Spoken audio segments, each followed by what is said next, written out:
I've always loved the story of Jonah. It's like a really intense action adventure movie with a reluctant hero. God calls the prophet Jonah to go on a mission. And instead of jumping at the chance, he bolts in the opposite direction. That is Jonah chapter 1, verse 1 to 3 in a nutshell. It's almost like God gives Jonah a mission impossible and Jonah says, "No thanks, I'm out of here." But this is more than just a quirky story about a runaway prophet. It's a story about fear, rebellion, and what it means to be called by God. The book starts with "the word of the Lord came to Jonah."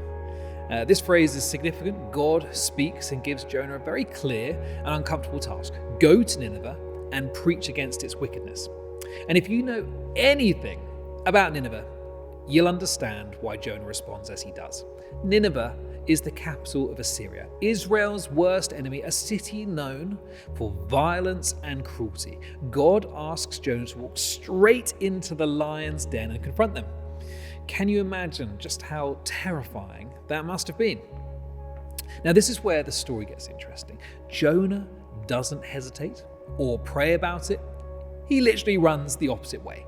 The Bible says he headed to Tarshish, which is completely the opposite direction to Nineveh.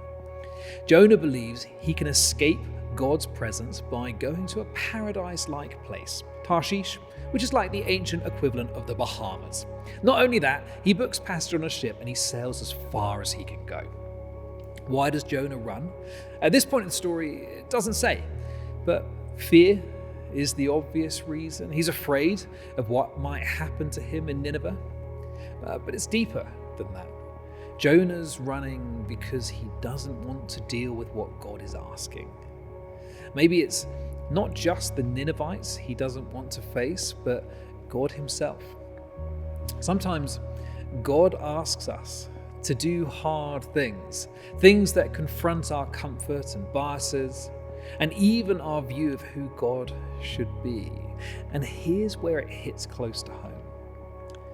We've all been Jonah at some point, haven't we? God calls us to something uncomfortable, and instead of saying yes, we run. Maybe God is calling you to reconcile with someone who's hurt you, to stand up for what's right when it's unpopular, or to trust him in a situation that just feels impossible. And instead of obeying, we run. We run to distractions, to busyness, to whatever makes us feel safe.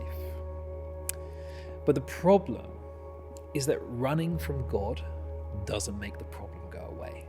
It just puts us on a ship in a storm like Jonah. God isn't the kind of God who lets us drift off into the distance when he's calling us to do something important. He loves us too much for that. So where does this leave us? I think Jonah chapter 1, verse 1 to 3 is a challenge to examine the areas of our lives where we're running from God. Maybe you're avoiding a conversation, a calling, a step of faith because it just feels too risky or too hard. But God is calling you, just like he called Jonah, to trust him with the hard things.